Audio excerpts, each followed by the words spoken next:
This conference will now be recorded. अद्य बुधवासरः अथवा सौम्यवासरः वैशाख शुद्ध प्रतिपदा दिनांक 12 मे 2021 चरक निदान सामर्थ्य 1 शंखं चक्रं गदर्भां दशतमृतघटं चारुदौर्भिश्चतुर्भिः सूक्ष्मस्वच्छातिरुद्यांशुकपरिविलसन् मौलिनं बोधनेत्रं कालाम्भोदोज्ज्वलाङ्गं कटितटविलसच्चारुपीताम्बराढ्यं वन्दे धन्वन्तरिं तं निखिलकदवनप्रौढधावाग्निलीलम् प्रौढधावाग्निलीलम् ब्रह्मणो हि समारब्धा मात्रेयाज्येषु पूजिता अस्मदाचार्यपर्यन्तां वन्दे गुरुपरम्पराम् आयुर्वेदरतं वन्दे माधवाख्यं महागुरुम् आयुर्वेदामृतं सर्वं शिष्येभ्यो यः प्रदत्तवान् द्रष्टाज्ञानी दृष्टकर्मा कृतकर्मा तथैव च अध्यापको विश्वश्रेष्ठो महान् संशोधकस्तथा गुणैरेतैः समुदितैः यत्कार्यं प्रतनोद्यतः समृद्ध्यर्थं हि कार्यस्य वयं प्रयतामहे सरस्वत्यै नमो यस्याः प्रसादात् पुण्यकर्मभिः बुद्धिदर्पणसङ्क्रान्तं जगदध्यक्षं क्षते आत्रेयं प्रथमं वन्दे आयुर्वेदजगद्गुरुम् आयुर्वेदामृतं सर्वं शिष्टविदित्वा सुरेश्वरात् अग्निवेशादिकेभ्यो यत् प्रयच्छत् मुनिसत्तमः प्रथमं तन्त्रकर्तारम् अग्निवेशं नमाम्यहम्।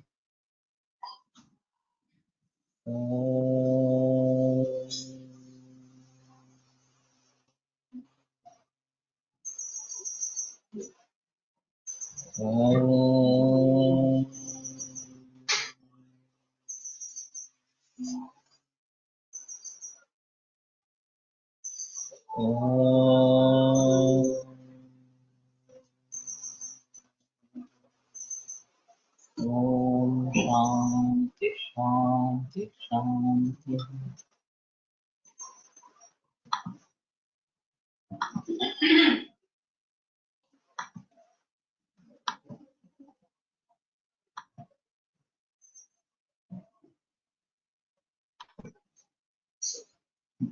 पक्तिस्थानात् उष्माणं बहिर्निरस्य केवलं शरीरम् न प्रपद्यते तथा विवर्मं दीर्घते।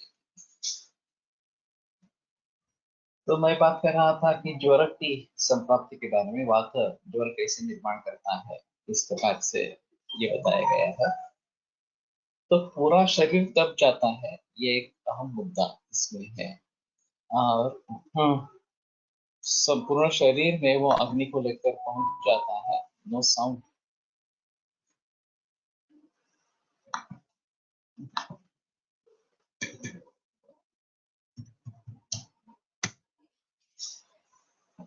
पूरे शरीर में वो पहुंच जाता है और इसीलिए पूरे शरीर का तापमान बढ़ जाता है। तो इसमें दो तीन चीजें महत्वपूर्ण है। एक तो वात अपने इन कारणों से इस प्रकार का होकर आमाशय में प्रवेश कर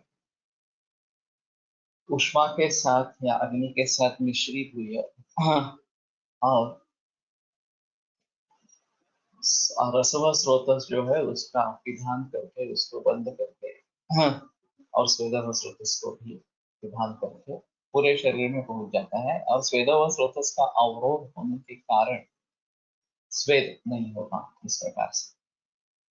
तो पूरे शरीर में उष्णता बढ़ जाती है और स्वेद का अवरोध हो गया है तो शरीर ठंडा करने का कोई उपाय इसमें नहीं। अगर स्वेद प्रवर्तन हो जाए तो शरीर ठंडा होने लगेगा। और इसीलिए लंघन स्वेदन कालो जवाब स्वेदन इसमें चिकित्सा इस प्रकार से बताई गई है। तो इन सभी बातों को संप्राप्ति के अंशों को ध्यान में रखते हुए इसके बारे में जिक्र करना है। तस्य इमानि लिंगानि भवन्ति तद् यथा विषमारंभ विसर्गित्वम्। तो वातज ज्वर के ये लिंग इस प्रकार के लक्षण होते हैं। विषमारंभ विसर्गित्वम् कि आरंभ भी विषम होता है और विसर्ग भी विषम इस प्रकार का होता है। तो ज्वर की शुरुआत होना या ज्वर का मोक्ष होना, ये दोनों विषम इस प्रकार के रहते हैं। कोई समय का ठिकाना अगर इस प्रकार का इसमें नहीं रहता। उष्ण वैषम्य, उष्मा जो है वो भी वैषम्य इस प्रकार का रहेगा। उष्णता जो है वो तीव्रत अनुभाव अनवस्थितानि अनवस्थानानि ज्वरस्य। तो तीव्रत अनुभाव और अनवस्थित, अनवस्थित आन, ये ज्वर का है। तो तीव्र भाव है या तनुभाव है, बहुत बढ़ जाता है या कम हो जाता है। और अनवस्थान, एक जगह पे दूसरी जगह पे नहीं है, इस प्रकार से रहता है। तो इसमें एक अहम मुद्दा रहता है कि जब तक पाँव गर्म नहीं होते तब तक ज्वर बढ़ने की आशंका रहती है। ये प्रैक्टिकल है। तो 102 बुखार है और फिर भी पाँव अगर ठंडे है तो उसका मतलब है कि जब अभी भी बढ़ने वाला है, मिटने वाला नहीं है। शुरू शुरू के प्रैक्टिस में ये बात दिक्कत वाली इस प्रकार की हो जाती है कि एलोपैथी में क्रोसिन ले ली तो झट से बुखार उतर जाता है और लोगों को उसकी इतनी आदत हो गई है कि आप कोई भी दवा देंगे और उससे तुरंत ज्वर मुक्ति नहीं होगी तो समझो कि कुछ दवाइयां काम नहीं करेंगी इस प्रकार से। और वैद्यों के घर में भी ये सिलसिला ज्यादा होता है, खास करके बच्चों के बारे में ये बात होती रहती है। मैंने कई मेरे विद्यार्थियों को देखा है कि अपने बच्चों के बारे में बहुत ही भावुक इस प्रकार के होते हैं और खुद आयुर्वेदिक चिकित्सा करते हैं फिर भी इसमें क्रोसिन दे देते हैं इस प्रकार से। तो ये आश्चर्य की बात है। हमें तो अपने बारे में निश्चित रहना है कि मुझे आयुर्वेद ही करना है, ये दवा नहीं देनी है इस प्रकार से। अब अगर तेज बुखार चढ़ता है तो क्या करेंगे? 104 105 इस प्रकार का अगर बुखार होता है तो क्या करेंगे? तो फिर लोगों के मन में संभ्रम होता है कि अगर बिंदु में चला जाएगा तो कुछ कैसे करेंगे वगैरह वगैरह। या फिर इसमें अगर कन्वर्जेंस आने लगते हैं तो एक दिक्कत वाली बात होती है। तो कन्वर्जेंस वाले मरीज वैसे कम रहते हैं और किसमें कन्वर्जन आता है किसमें कन्वर्जन नहीं आते ये बताना काफी मुश्किल इस प्रकार का हो जाता है। बुखार ज्यादा तेज नहीं है फिर भी कन्वर्जन आ सकते हैं और बुखार बहुत तेज है तो भी कन्वर्जन आ सकते हैं। तो लोग घबरा जाते हैं, इसमें कोई संदेह की बात नहीं। कैल्शियम के लेवल कम होने से भी कन्वर्जेंस हो सकते हैं। और फेब्राइल और अफेब्राइल कन्वर्जेंस, ये एलोपैथी में बुखार के साथ है तो फेब्राइल नहीं है तो अफेब्राइल, इस प्रकार से बताते हैं। तो इसमें एक अहम मुद्दा है कि अगर टेम्परेचर बढ़ने से कन्वर्जेंस आ रहे हैं तो प्याज का रस तलपाव तलहस्त में लगाते हैं और कपूर और चंदन का लेप कपाल या माथे के ऊपर लगाते हैं। तो कपूर खास करके इसके लिए एक अच्छी दवा है। और फिर अघ्राण नासा से कपूर का या किसी दूसरी चीज का करना, खंड का करना, ये एक बात हो सकती है। फिर भी अगर कन्वर्जेंस रुकते नहीं है तो एडमिट करके एलोपैथी की चिकित्सा अगर लेनी है तो उसके साथ में लेनी है, ये बेहतर ऑप्शन इस प्रकार का है। तो ऐसी स्थिति में दूसरी बार जब बुखार आता है तो लोग 100 फॉर्नेट डिग्री टेम्परेचर होने पर भी क्रोसिन देना आरंभ कर देते हैं। अभी क्रोसिन देने से तात्काल ज्वर में उतार तो आता है लेकिन डायग्नोसिस का कुछ पता ही नहीं लगता। अगर अविसर्गी इस प्रकार का ज्वर है, उतर नहीं रहा है, तो ये टाइफाइड होने की संभावना होती है। और विडाल टेस्ट वैसे भी 7 दिन के बाद करनी है, उसके पहले तो कुछ करनी नहीं। चढ़ उतार दिन में होता रहता है ज्वर का, और खास करके दोपहर में पित्त के काल में या मध्य रात्र में इस प्रकार का होता रहता है। उदर परीक्षण इसमें एक अहम है। अगर उदर भारी है, मल प्रवृत्ति नहीं है वगैरह वगैरह, तो सामावस्था है। और जब तक दोषों का पचन नहीं होता तब तक ज्वर उतरने वाला नहीं है। ये बात ध्यान में रखनी है। तो अभी ये सभी बातें नए वैद्यों के लिए, तरुण वैद्यों के लिए बहुत महत्वपूर्ण है। और टेम्पटेशन तो बहुत जल्दी हो जाता है कि एक क्रोसिन थोड़ी सी दे देंगे, बुखार उतर जाएगा, फिर आगे सोचेंगे क्या करना है इस प्रकार से। तो इससे दूर रहना है। अगर एलोपैथिक का प्रयोग करना है तो किसी एलोपैथी के डॉक्टर की सहायता ले लो, वो बेटर ऑप्शन इस प्रकार का है। खुद एलोपैथी मत करो। और ऐसे अगर नौबत आती है, ऐसा लगता है कि नहीं ये करना जरूरी ही है इस प्रकार से, तो फिर डायरेक्टली एलोपैथी के डॉक्टर की सहायता ले लो, ये बेटर ऑप्शन इस प्रकार का। लेकिन पहली चीज जो है वो लंघन इसी प्रकार की है। और वातज ज्वर में थोड़ा सा इसके बारे में सोचना पड़ता है। अगर वातज ज्वर है और जो श्रमानिल जो इस प्रकार का ज्वर है, तो उसमें सगुरुत पेया पहले बताई गई है। और वो देने के बगैर अगर इस प्रकार से हम लंदन पे करते रहेंगे तो जोर उतरेगा नहीं इस प्रकार से। हमने सुश्रुत के बारे में अनुभव लिया है, वो 6 बरस का था। और ऐसा 5-6 दिन बुखार चलता रहा। हाँ हाँ। और फिर घर में श्राद्ध था मेरे माँ का, पिता का, माँ का, पिता का था मेरे का। तो वो बोला कि नहीं नहीं मैं सब खाऊंगा। और उसने पूरा भोजन श्राद्ध का जो है वो खाया। तो मुझे लगा कि उस समय उसको 101 इस प्रकार का बुखार था। मुझे लगा कि अभी तो बहुत बढ़ जाएगा और बेकाबू हो जाएगा। लेकिन आश्चर्य रहा, खाना खाने के बाद बुखार उतर गया, उतर ही गया। तो आगे कुछ करने की जरूरत नहीं।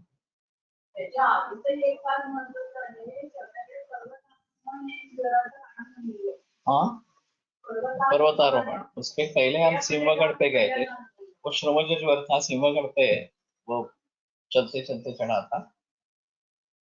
और सिर्फ 5 बरस का था।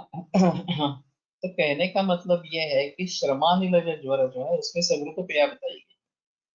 तो मैंने भी ये भूल की, दंडन दिया उसको इस प्रकार से। और फिर खाना खाने से वो ठीक हो गया। तो ये एक अजीब इस प्रकार का है। तो हमें सजग रहना चाहिए कि ग्रंथों में क्या है यो देखना चाहिए इस प्रकार से। तो तीव्रत अनुभव अनवस्थानानि ज्वरस्य, कहीं ये गर्म लग रहा है, कहीं वो गर्म लग रहा है इस प्रकार से।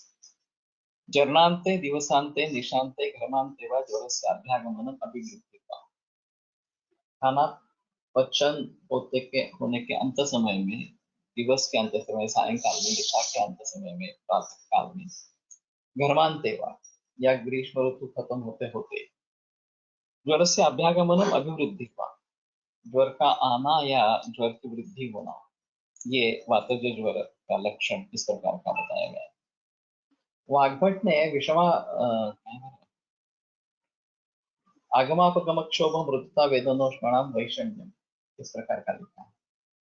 उसमें हमारा एक अनुभव बड़ा अजीब रहा कि अष्टांग हृदय से ये श्लोक लिया था। और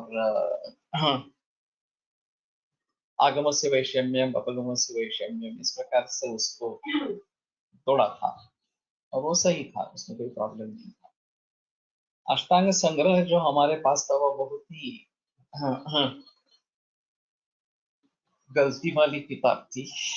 दूसरी कोई हमें किताब मिली ही नहीं उस समय में, एक ही किताब मिली, वो भी पूरी बाइंड भी नहीं थी इस प्रकार से। अरे आत्रेय प्रकाशन की इस प्रकार की। तो उसमें मैंने देखा कि श्लोक तो वही था, लेकिन गलती अलग तरीके से की गई थी, एंट्रीज अलग तरीके से की गई। तो फिर देखा तो आगम अपगम अक्षुगम रुदता यहाँ पे तोड़ा गया था शब्द, और वेदनोष्मणाम को अलग कर दिया था, और वैषम्य इस प्रकार था।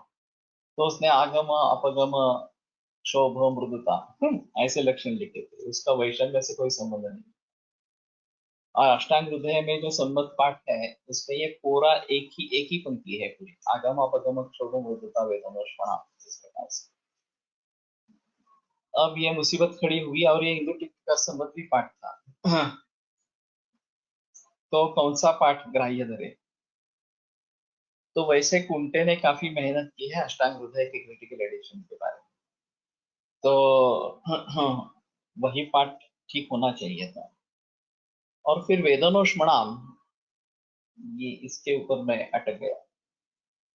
तो वेदना और ऊष्मा ये दो शब्द है, तो द्विवचन होना चाहिए था षष्ठी का। तो वेदनोष्मणो हो इस प्रकार का होना चाहिए था, लेकिन तो वेदनोष्मणाम ये बहुवचन हो गया था। तो उसके आधार पर मैंने निर्णय कर लिया कि नहीं, एक ही लाइन है, आगमा पगम क्षोभ मृदुता वेदनोष्मणाम, उसका संबंध वैषम्य से है। तो आगम से वैषम्य, प्रथम से वैषम्यम वगैरह वगैरह इस प्रकार से फिर एंट्रीज वाग्भट में जैसी थी अष्टांग हृदय में, उसी प्रकार से की है। तो दिवस रात्र जरण अंत मध्यांचा कसा विचार होईल ज्वर कधी वाटत, दोनों समय में बढ़ेगा। अगर इस प्रकार से द्वंद्वज ज्वर होगा तो जिस दोष का जब दो अ, बल बढ़ेगा, वृद्धि होगी, तो उसके अनुसार उस कफ ज्वर के या पित्त ज्वर के वगैरह लक्षण जो है वो बढ़ेंगे। लेकिन द्वंद्वज ज्वर वैसे निदान करना काफी मुश्किल इस प्रकार का था कि कोविड 19 में भी ये देखना चाहिए, कफवातज ज्वर ये कुछ लोगों का निदान हो सकता है इसमें। और कुछ लोगों में अभिसर्गित्व भी दिखाई गया है, तेज बुखार है और 3-4 दिन बुखार जा नहीं रहा, ये भी कुछ लोगों में दिख रहा है। तो किस अवस्था में किस काल में बुखार बढ़ता है ये भी एक देखना जरूरी इस प्रकार का रहेगा। और फिर उसके आधार पर दोष विनिश्चय करना ये ज्यादा बेहतर इस प्रकार का रहेगा। तो ज्वर से अभ्यागमनम अभिवृद्धि हुआ, इस काल में अभ्यागमन या अभिवृद्धि इस प्रकार की ज्वर की हो जाएगी। तो वातज इस प्रकार का है। विशेषेण परुषारुण वर्णत्वम नख नयन वदन मूत्र पुरुष त्वचाम इत्यर्थम क्लुप्ति भावश्च। अभी ये एक बड़ा अजीब है, नख नयन वदन मूत्र पुरुष त्वक, ये एक समूह है और ये समूह काफी जगह पे दिखता है, अर्श वगैरह में भी इसके बारे में जिक्र है। और इनमें खास करके वर्ण परिवर्तन इस प्रकार का आता है। यहाँ परुष और अरुण वर्ण ये दोनों के बारे में जिक्र किया गया। इन सभी भावों का शरीर में क्या रिलेशन है, ये कहाँ से कैसे जुड़े गए हैं? मूत्र पुरुष ये दो तो मूत्र है, नख नयन और वदन, नयन और वदन ये ऊर्ध्व इस प्रकार के हैं, और नख और त्वक, तो त्वक तो सर्व शरीर व्यापी इस प्रकार की है। और ये जो वर्ण में परिवर्तन, पृष्ठत्वं नख वेणुत्रादिकम, ये माधव निगम मधुकोश टीका में भी इसके बारे में जिक्र किया गया था, नहीं हर्षोधर्म वगैरह वगैरह इस प्रकार के बारे में। तो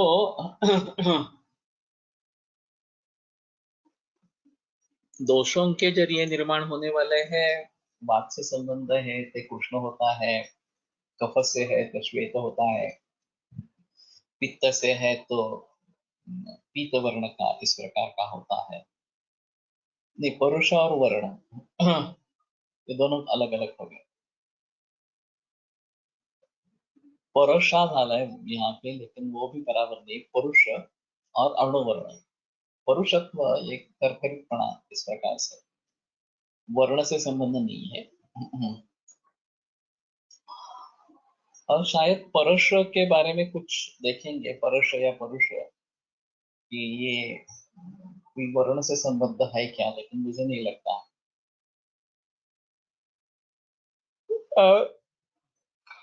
अत्यर्थन क्लुप्ति भावश्च, बहुत सारा क्लुप्ति भाव, इसको भी थोड़ा सा देखना पड़ेगा शब्दकोश में, या टीकाकर ने शायद क्लुप्ति भाव के बारे में किया होगा।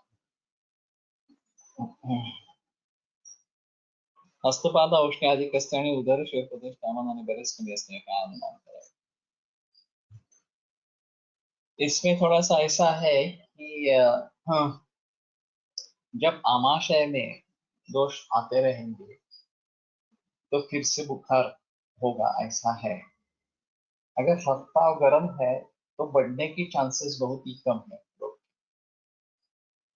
युगपत व्याप्तिरंगा नाम ये पित्त ज्वर का लक्षण इस प्रकार का बताया गया है। तो बाकी वातज ज्वर या कफज ज्वर में युगपत व्याप्ति नहीं होती।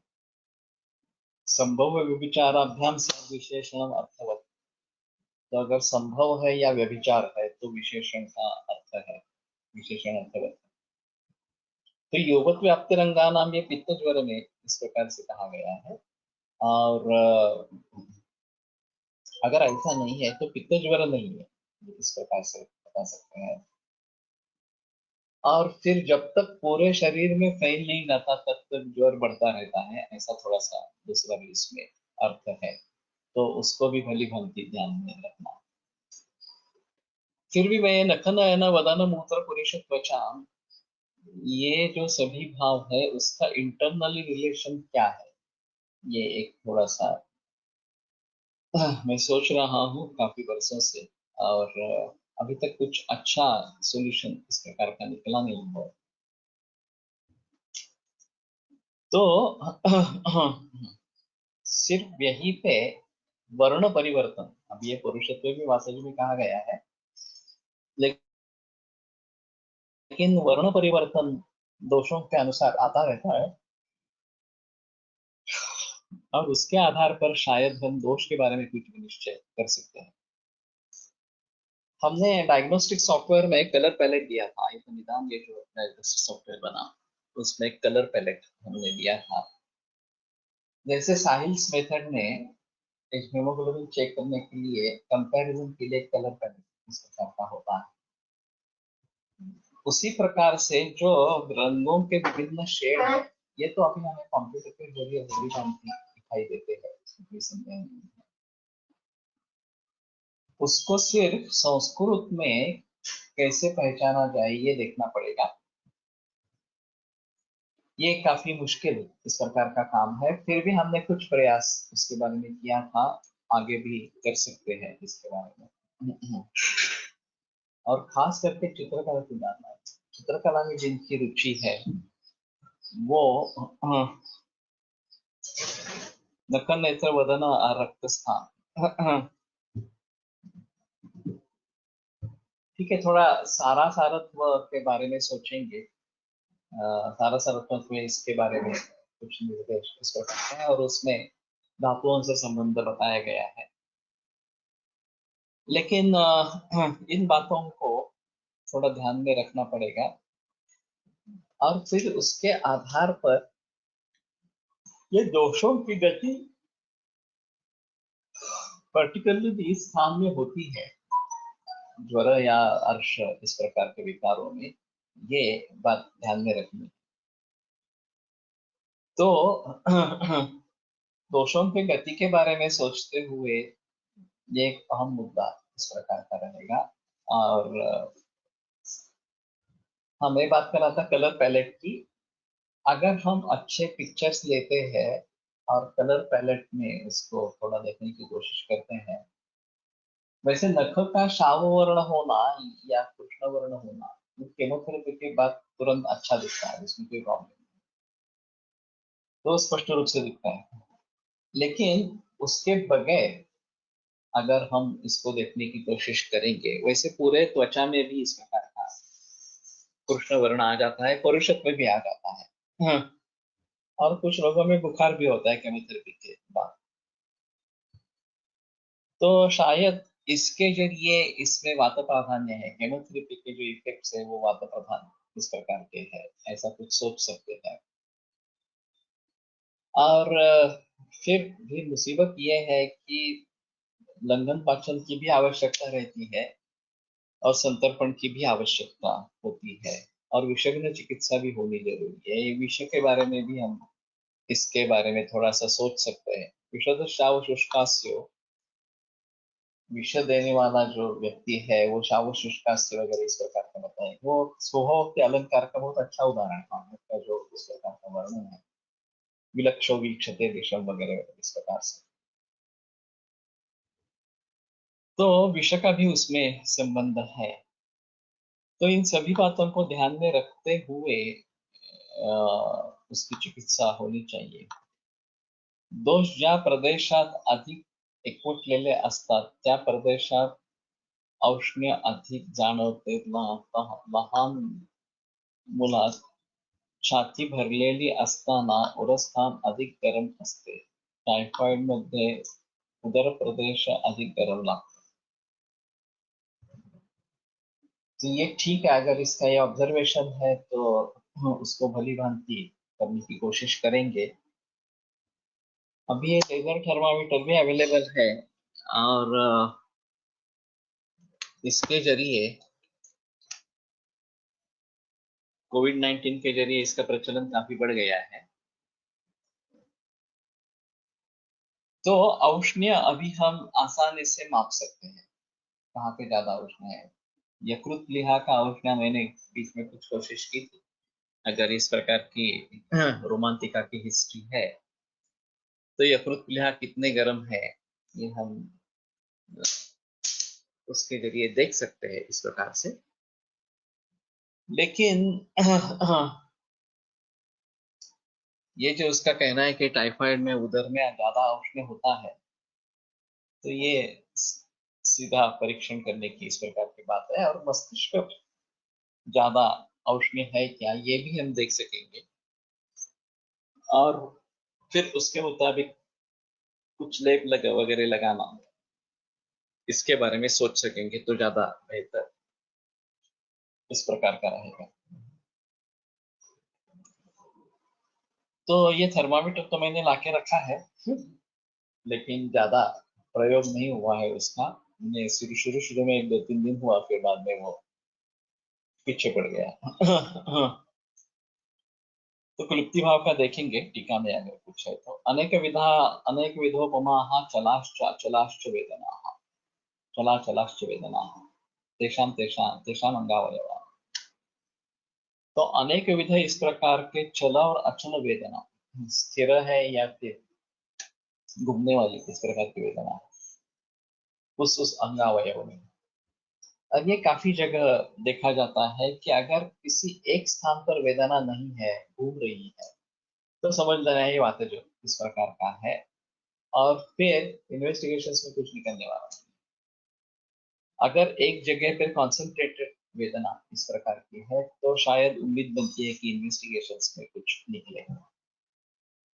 मैंने पूना अस्पताल में एक केस देखी थी, पृष्ठ शूल बहुत ही जोरदार था इस प्रकार का और सभी तरीके के इन्वेस्टिगेशंस में कुछ निकला नहीं और फिर पता चला कि केवल कॉन्स्टिपेशन है, वो दुर्दावर्त के जरिए हो रहा है। उसको दवा दे दी गई और वो तुरंत ठीक हो गया। फिर वो जो डॉक्टर ट्रीट कर रहा था वो बहुत बहुत आश्चर्यचकित हुआ कि ऐसे कैसे हो सकता है, हमने इतनी सारी इन्वेस्टिगेशंस कुछ नहीं निकला और तुमने कुछ दवाइयां दे दी और तुरंत असर हो गया इसका। मैंने कहा ये वायु की वजह से है, वायु आपके जगह में नहीं आने वाला, बाकी वायु को आप समझ नहीं पाएंगे। तो किसी भी इन्वेस्टिगेशंस में इसी प्रकार से वायु को समझ पाना ये मुश्किल इस प्रकार का काम है। आखिर ये नखन नयन वगैरह बारे में अगर हम कलर पैलेट बनाते हैं और कृष्णता को देख सकते हैं तो शायद एक ऑब्जेक्टिव पैरामीटर हमें मिल जाएगा कि इसके जरिए ये वातज इस प्रकार का है।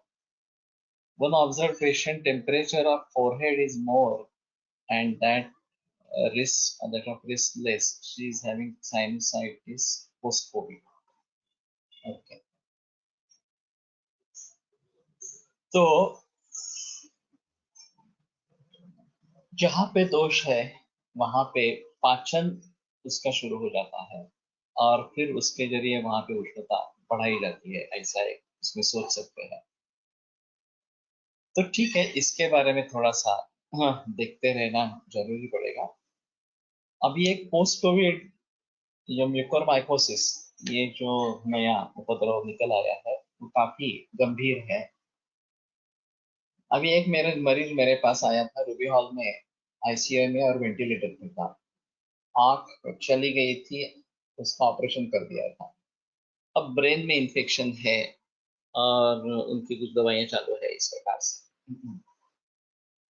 तो हमने अनुमति मांगी कि हम आयुर्वेदिक दवा देना चाहते हैं मरीज के रिश्तेदार ने। उसने ना कह दिया, ट्रीटमेंट अलाउ नहीं की। सिर्फ चोरी चुपके थोड़ी थोड़ी दवाई अभी शुरू की है और थोड़ा रिस्पॉन्स है, ऐसा मरीज के रिश्तेदारों का कहना है। अभी ये संदीप जाधव ने भी एक वीडियो डाला है म्यूकोरमाइकोसिस के प्रिवेंशन के लिए, वो भी अच्छा है। लेकिन इस प्रकार का अगर हैविंग साइनसाइटिस पोस्ट कोविड ये है, तो ये म्यूकोरमाइकोसिस के बारे में सजग इस प्रकार का रहना चाहिए, और थोड़ा भी इसका संदेह हो जाए तो लोग एलोपैथी में चले जाएंगे। तो धूम्रपान इसमें एक अहम मुद्दा होना चाहिए। और नस्य और अंजन, आंख के बारे में ये शुरू हो रहा है। अंजनोत्क्लेशितम नस्य ही कवले नामने ऋतम धूमेन कवलोत्क्लिष्टम परमात्मा हो जाए।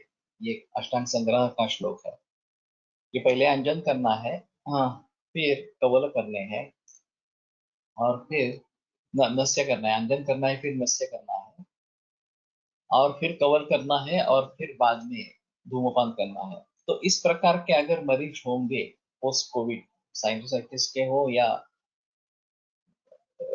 यहाँ ऊर्ध्वजत्रगत विकार कुछ हो रहे हो, आंख के बारे में कुछ विकार हो रहे हो, तो तुरंत ये अंजन, नस्य, कवल और धूम्रपान ये सब करना जरूरी है। और धूम्रपान बेटर ऑप्शन है।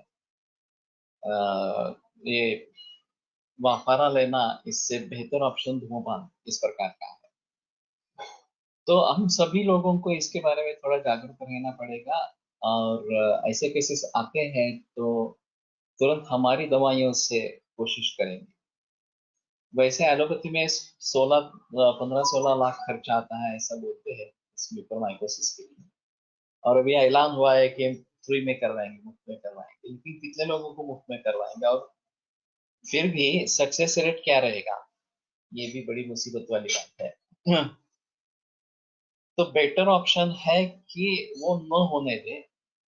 तो कोविड से डिस्चार्ज होने के बाद, अस्पताल से डिस्चार्ज होने के बाद लोग समझते हैं बस हो गया, आप आश्वस्त हो जाते हैं और कुछ भी खाना पीना शुरू करते हैं, लाइफस्टाइल का कुछ ढंग नहीं रहता, इम्यूनिटी वैसे ही कम होती है, और इम्यूनिटी कम होने के कारण ये म्यूकोरमाइकोसिस हो जाता है।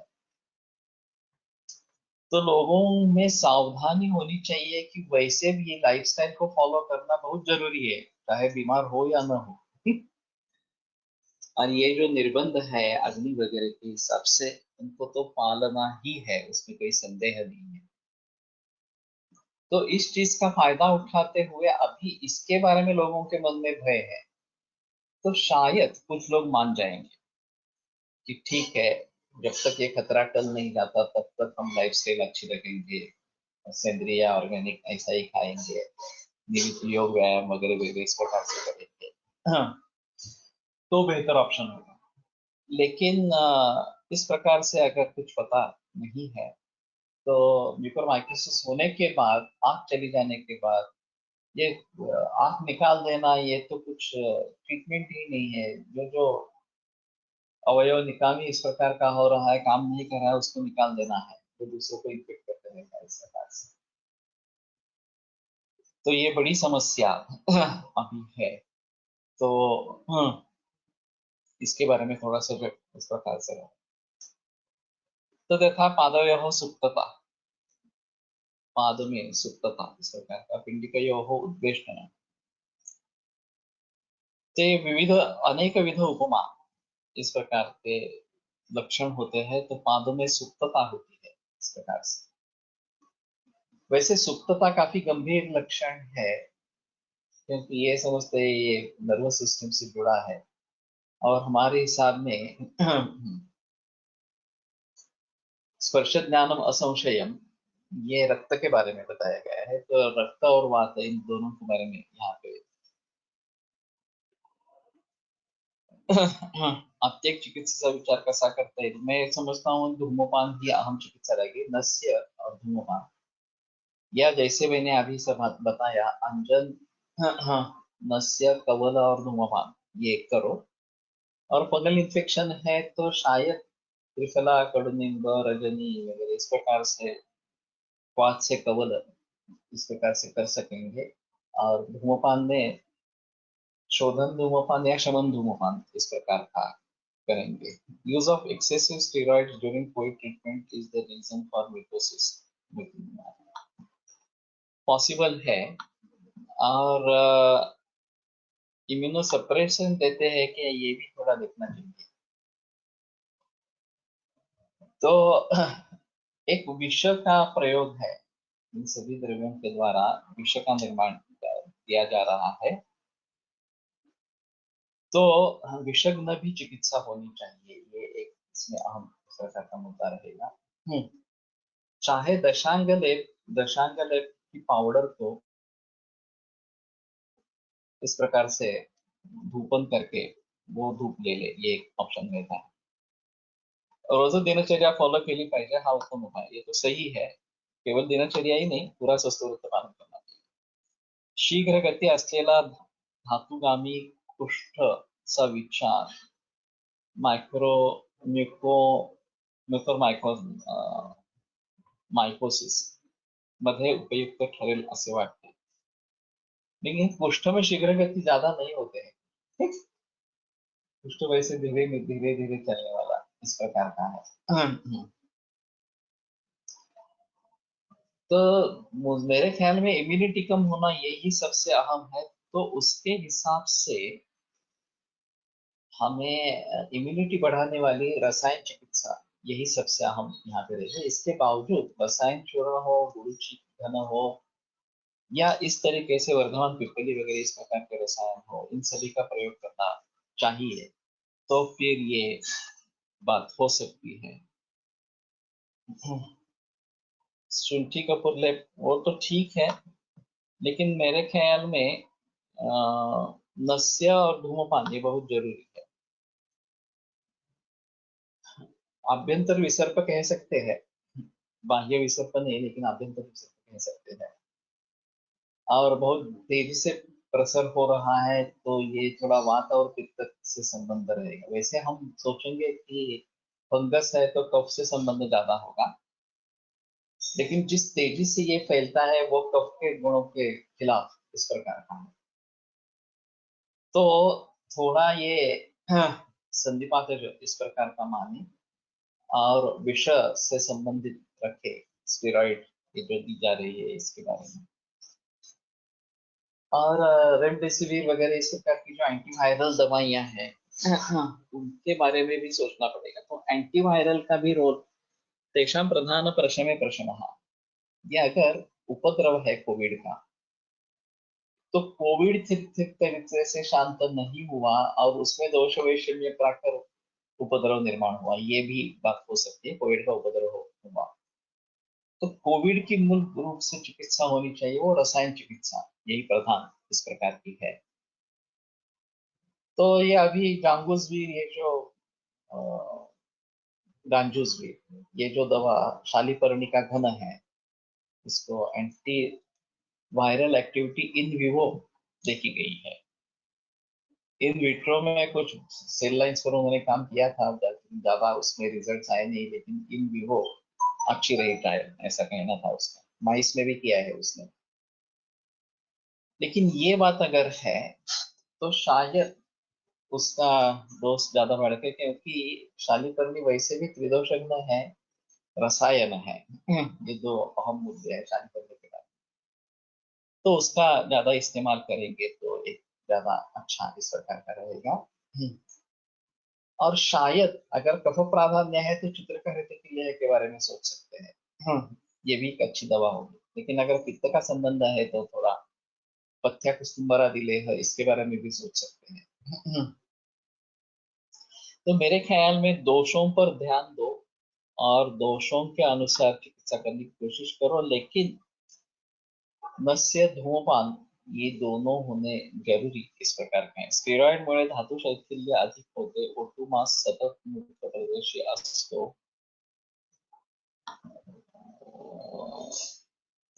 त्या प्रदेशात O2 चा सतत संपर्क आल्याने O2 टॉक्सिसिटीमुळे पण असे परिणाम दिसत असावे. तो सभी प्रकार की पॉसिबिलिटीज को ध्यान में रखते हुए हमें ज्यादा प्रयास करना है कि जो भी कोविड-19 के पेशेंट्स है वो भली भांति हम ही ट्रीट करें. ये बेहतर ऑप्शन है आयुर्वेद के दृष्टि से. अभी जो लेट स्टेज में हमारे पास आ रहे हैं उनके गंधक अभिनंदन समस्यार्थम आपण लक्ष दिसणं असेल संदर्भात पाहण्यात आले आहे. वैसे गंधक इस प्रकार से काफी प्रचलन में है. कर्ण के बारे में भी यंकोना ये एक असम का मेडिसिन है वेदस्व और उसमें भी गंधक है. तो ये जो कान का इन्फेक्शन है वो भली भांति ठीक हो सकता है इसके लिए.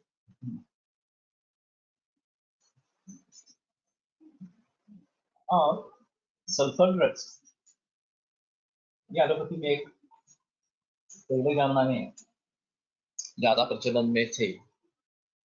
उसके कई अच्छे रिजल्ट भी आए हैं. लेकिन अगर इसकी किसी को एलर्जी होती है तो बहुत बेकार स्थिति होती है और फिर एलर्जी को ट्रीट करते रहना पड़ता है. गंधक रसायन अभी जो बाजार में मिलता है ज्यादातर वो शुद्ध गंधक ऐसा ही है. अभी ये पुनर्वसु वगैरह का देखना चाहिए कि गंधक रसायन उसी तरीके से किया गया है ग्रंथों के आधार पर. शुद्ध को ऐसा भव्यष्टभार मृतकार कहना वगैरह इस प्रकार से जो बताया गया है. तो चतुर्जात गुरुचिका भी इस प्रकार से 8 बार करना है. तो ये करेंगे तो शायद गंधक रसायन हम भली भांति प्रयोग कर सकेंगे.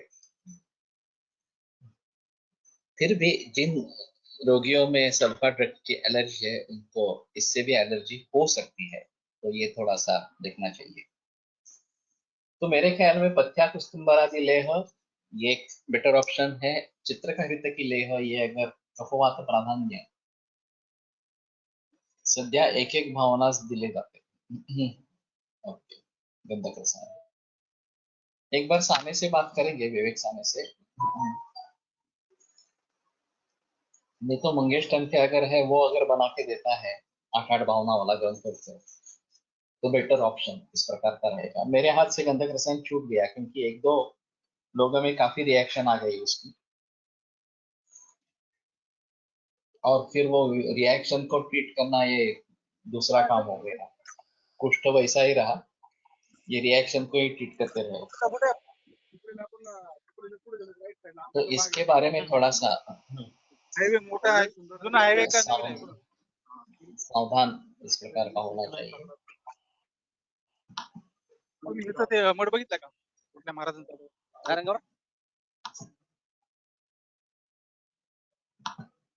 धूपन के लिए जो है वो वचा कर्पूर उद्धूप और गुग्गुल ये अच्छे हैं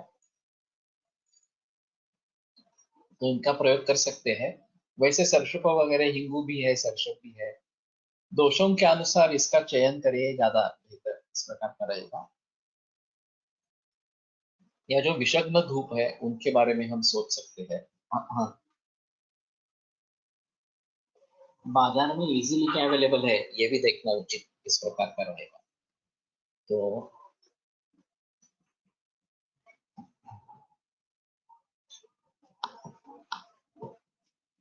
I think Mahagandhak Rasayan has 8 bhavna, Gandhak Rasayan has 1 bhavna. Okay. It's available in market. Total 100 plus bhavna. तो महागंधक रसायन कोई बनाता है क्या ये देखो. वास्तव में गंधक रसायन का एक ही पार्ट है. इसमें शायद लोगों ने क्लिक नहीं कर दिया है. कि एक एक भावना देकर गंधक रसायन कहे और सभी भावनाएं देंगे तो What can you say about chronic Shirashula lasting for 1 or 2 weeks post COVID? मैंने देखा नहीं है अभी तक लेकिन नासाई शिरस्वद्वारम नस्य का ही प्रयोग होना चाहिए और पथ्यादि काढ़ा गोदंती इसका प्रयोग कर सकते हैं। पथ्यादि काढ़ा खास करके प्रयोग में लाइए और नस्य के बारे में सोचिए। ये गुप्त कुमकुम शर्करा नस्य जो है, जो मैं काफी बाकी मरीजों में इस्तेमाल में लाता हूँ, तो कुमकुम थोड़ी सा घृत और थोड़ी शर्करा, घृत में कुमकुम को घिस के थोड़ा गर्म करके ये शर्करा डाल के नस्य करना है। तो ये काफी लोगों में उसका बहुत तुरंत जल्दी फायदा होता है शिरशूल के बारे में।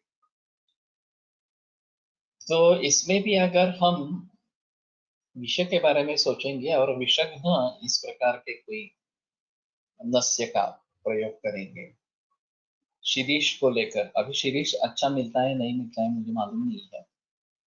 रक्तदूष्याचा विचार शिरशूलामध्ये नक्की विचार करावा लागतो। ये तो है ग्रंथों में ही है। वातादय प्रकृति शिरस्यस्रंच प्रकृति शिरस जायन्ते, ये श्लोक है चरक का ही है।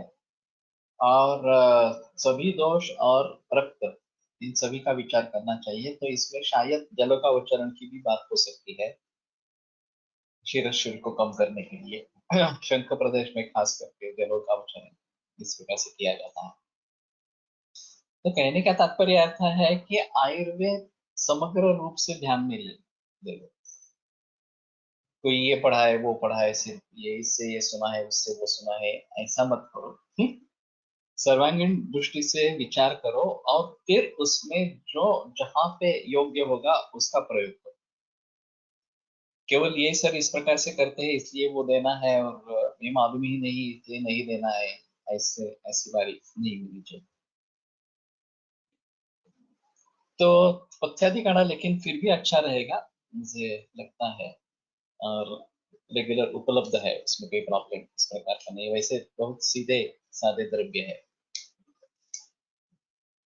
तो पादयोः सुप्तता, हाँ, ये थोड़ा अजीब इस प्रकार का होता है। मैंने एक बहुत बरस पहले सुपर एफी बजाज की नई आई थी, वो खरीदी और उसका सस्पेंशन बिल्कुल ही अच्छा नहीं था। जब से मैंने उसका प्रयोग शुरू कर दिया तो मुझे बहुत ही पीड़ा होने लगी, कटिशूल कटिग्रह इस प्रकार के लक्षण दिखने लगे। फिर भी मैं वैसे ही चलाता रहा। फिर एक दिन पूरी तरीके से जकड़ गया और जा ही न सका क्लिनिक के लिए या काम पे। फिर मैंने कोशिश की कि ये मुझे ग्रंथों में कहाँ मिलेगा। तो सिद्धि स्थान में बस्ती लेने के बाद अगर ज्ञान संक्षोभ होता है तो उसमें पादसुप्त तो मुझे दिखाई दे गई थी उस समय, और जकड़ भी गया था। तो ये बस्ती का व्यापक इस प्रकार का बताया गया है, ज्ञान संक्षोभ इस प्रकार से। तो मैंने सोचा कि ठीक है उसमें निदान परिवर्तन, पहली चिकित्सा दी गई थी तो निदान परिवर्तन मैंने ठीक है स्कूटर बंद करेंगे। फिर स्नेहन स्वेदन वगैरह करके मैं ठीक हुआ, वो स्कूटर बेच डाली 2 ही 3 दिन में। और वैसे 36,000 को मैंने खरीदी थी और 6 महीने के अंदर ही उसको 18,000 में मैंने बेच दिया। और फिर वेगो खरीदी और फिर वो ठीक रही, उसका प्रॉब्लम नहीं हुआ इस प्रकार से। तो ये सुक्ति इस प्रकार का लक्षण एक अहम इस प्रकार से है। और कुष्ठ में, प्रमेह में और इस प्रकार के वातव व्याधि में इस प्रकार से वो थोड़ा देखना चाहिए। पिंडिकयोः उद्वेष्टनम, ये भी इसमें आया है और ये डायरेक्ट वात से जुड़ा इस प्रकार से है। अगर वात स्तंभित इस प्रकार का हो जाता है, अटक जाता है, तो ये पिंडिकोद्वेष्टन लक्षण दिखाई देता है कोष्ठ में। और वात का अनुलोमन हो जाता है तो उसमें राहत मिलती है। अभी इस ज्वर में तो स्नेहन वगैरह कुछ नहीं कर सकते हैं। तो ज्यादा से ज्यादा उसको स्वेदन करेंगे, वेष्टन करेंगे, तो इसमें थोड़ी राहत इस प्रकार की मिलेगी। और वैसा ही लक्षण कॉलरा जैसे विकार में भी पिंडिकोद वेष्टन बहुत दिखाई देता है। मैंने कॉलरा के एक्चुअल मरीज देखे नहीं है, लेकिन पुराने जमाने का लोगों का कहना था कि पायत पिटके ये कॉमन सिम्टम था कॉलरा का। और उसमें पार्श्विदाह एक चिकित्सा बताई गई है, तो उसको कभी करके देखा नहीं है, लेकिन ये एक बात हो सकती है। और वैसे कॉलरा की चिकित्सा उस जमाने में संजीवनी बटी से बहुत अच्छी होती थी। जिन वैद्यों ने कॉलरा के पेशेंट ट्रीट किए हैं उसमें संजीवनी बटी का एक अहम रोल है, और उससे काफी लोगों को अच्छी राहत उस समय में मिली थी, उस जमाने में मिली। तो इसके बारे में थोड़ा सा पिंडिकोद्वेष्टन ये जो लक्षण है, वैसे पांडु का भी लक्षण है पिंडिकोद्वेष्टन की, तो उसके बारे में भी थोड़ा सा इसके बारे में सोच सकते हैं। लेकिन ये ज्वर में वातेज ज्वर में आया है। जानुनो हो केवलानांच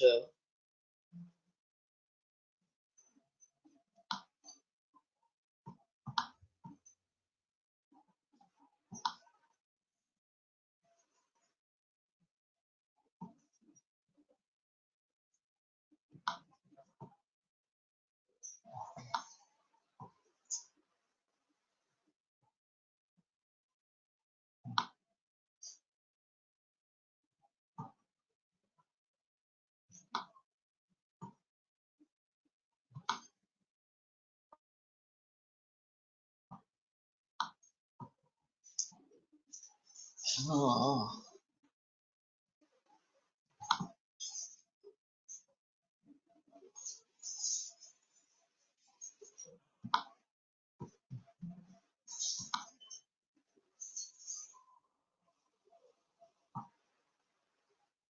ये एडोब काफी मुश्किल है। सिर्फ इसी पे ये निर्भर निर्भर रहता है, जो एरो कीज होती है वो चलती नहीं है, सिर्फ यही पे चलता है। संधि नाम विश्लेषण, जानो और बाकी संधियों का भी विश्लेषण इस प्रकार से हो जाता है। तो हमने एक अजीब मरीज देखा था, 5 बरस का लड़का था, ल्यूकेमिया की केस थी, और केमोथेरेपी कर चुके थे। 1 बरस के बाद रिलैप्स हो गया, तो अभी 6 बरस का था, और फिर से ये काउंट्स भी बढ़ने लगे। उस समय में डब्ल्यूबीसी काउंट 9,000 ऐसा कुछ था, और हेमोग्लोबिन 6-7 ऐसा ही था, प्लेटलेट काउंट भी कम था, और एलोपैथी में तो होपलेस केस थी। तो हमारे पास आए थे, और शुरू में बुखार आकर ये शुरुआत हुई थी, और अभी भी उसको बीच बीच में कभी बुखार आता था।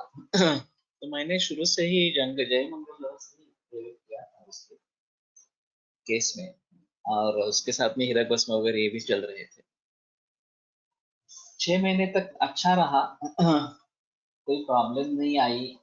और इसमें कुछ सुधार नहीं हुआ। रिपोर्ट्स के बारे में वो डब्ल्यूबीसी काउंट उसका बढ़ता ही रहा था, लेकिन फिर भी कंप्लेंट एज सच कोई नहीं थी।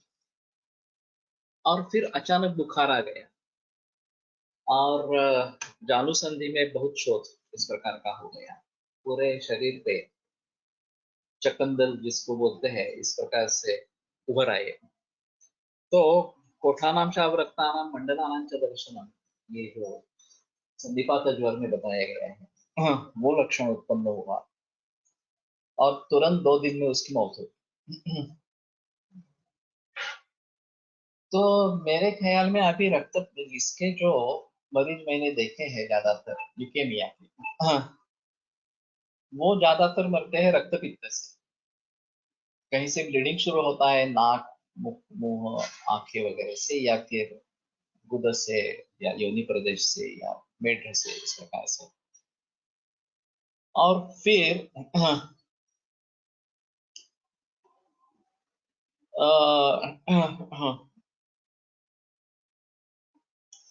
उसी के जरिए मौत होती है। ये एक मुझे अपवाद स्वरूप मिला कि जिसमें बुखार इस प्रकार का संधिपात ज्वर हो गया और फिर उसका देहांत हो गया। तो ये ल्यूकेमियाज के केसेस काफी दिखते हैं और केमोथेरेपी के एक साइकिल और फिर उसके बाद में एडवांस साइकिल हो जाती है, फिर बोन मैरो ट्रांसप्लांट हो जाता है और उसके बावजूद भी ल्यूकेमिया फिर से वापस आता है, ऐसे मरीज दिखते हैं। तो ये काफी मुश्किल इस प्रकार का मामला है और अब हमारे पास मरीज कब आएंगे उसके ऊपर थोड़ा निर्भर रहेगा। तो शायद इसके बारे में हम थोड़ा सोचेंगे तो ज्यादा अच्छा रहेगा। शुक्रदातेचा आणि पिंडिकेचा काही संबंध आहे का? कारण डोळेशास्त्रातील शुक्रक्षयजन्य पिंडिका दौर्बल्य असेल तर वंक व शूल असेल तर हो सकता है, इसमें संदेह नहीं है, लेकिन फिर भी ये देखना चाहिए, इसका संबंध अगर मिलता है तो उसके हिसाब से कुछ चिकित्सा। हमारे हिसाब में तो वात का ही है और आयोग धातुक्षयात कोपमार्गस्यावरणेन वा, अगर धातुक्षय से वात प्रकोप है तो इसके बारे में जरूर सोचना चाहिए। वैसे ताप्यादि लोह इसमें रौप्य है, इसका काफी हद तक प्रयोग करते रहते हैं और ये अच्छी चीज है। ल्यूकेमिया इतना तुरंत कहने के लिए आसान नहीं है। मेरा कैंसर का जो कोर्स है, फाउंडेशन कोर्स है, एडवांस कोर्स, वो करो तो उसमें काफी पता चल जाएगा इसके बारे में। लेकिन ल्यूकेमिया वैसे बहुत ही कठिन बीमारी इस प्रकार की है ट्रीट करने के लिए। एक्यूट माइलर ल्यूकेमिया या फिर एक्यूट लिम्फोब्लास्टिक ल्यूकेमिया, ALL, दोनों भी गंभीर है और दोनों भी ट्रीट करने के हिसाब से काफी मुश्किल इस प्रकार के है। सक्सेस रेट बहुत ही कम है, वैसे एलोपैथी में भी कम है। अभी मैं फिर से एक बार जिक्र करता हूँ कि शुक्रवार का मेरा जो लेक्चर होगा वो अक्षय तृतीया होने के कारण अक्षय संकल्प इस प्रकार का लेक्चर होगा, पावर पॉइंट प्रेजेंटेशन होगा और मैं प्रातिपदिक कोश और नई संहिता इसके बारे में बताने जा रहा हूँ। और मेरी सबसे विनती है, अभी तो ये फ्री है टोटली, तो जितने ज्यादा लोगों को आप बता सकते हैं, ऐसा ही नहीं सिर्फ शुक्रवार को ज्वाइन होना है, कल भी ज्वाइन हो सकते हैं और जुड़े रह सकते हैं। तो जितने लोग ज्यादा इसमें शामिल हो जाएंगे उतनी कोशिश करो। हम इस ग्रुप को बढ़ाना चाहते हैं। एक तो मैं जब कुछ कार्य कर रहा हूँ उसके बारे में जानकारी हो जाएगी और उसमें आप किस प्रकार से सहयोग दे सकते हैं उसके बारे में भी सोच सकते हैं थोड़ा सा। और वैसे तो अध्ययन परंपरा चलती ही रहेगी। सिया, ये प्लीज कांटेक्ट सुश्रुत, तो इस ग्रुप के बारे में एसवीसी ग्रुप जो है उसमें दाखिल करेंगे। आता वैक्रांत भस्म गुण वाचले छान आहे, बरेच वैद्य कोविड पेशंट्स मध्ये वापरत आहेत। वैसे में वैक्रांत इस दोनों में हीरक और वैक्रांत कैंसर में यूज कर रहा हूँ। तो और वैक्रांत वैसे काफी सस्ता है, हीरक के मुकाबले में काफी सस्ता है। तो ठीक है, मैं इसलिए जिक्र कर रहा हूँ कि जितने ज्यादा लोग इसमें जुड़ जाए वो अच्छा रहेगा और कम से कम शुक्रवार के लेक्चर को तो हाजिर रहो, ये थोड़ी कोशिश करेंगे तो फिर उन सभी लोगों तक ये विषय पहुंच जाएगा। तो धन्यवाद। तो कल शुरू रखेंगे और उसके बाद में परसों का या अक्षय का रहेगा।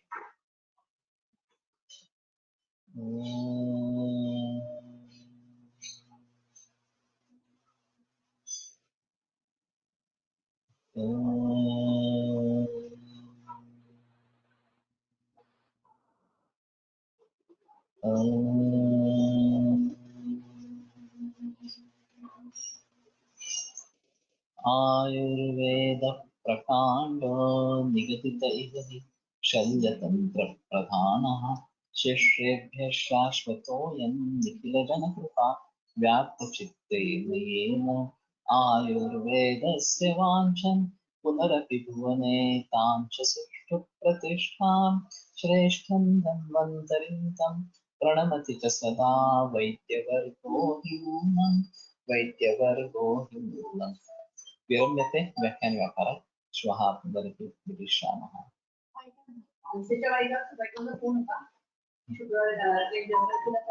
चलो, ठीक है, अभी मैंने 66 बरस पूरे किए हैं और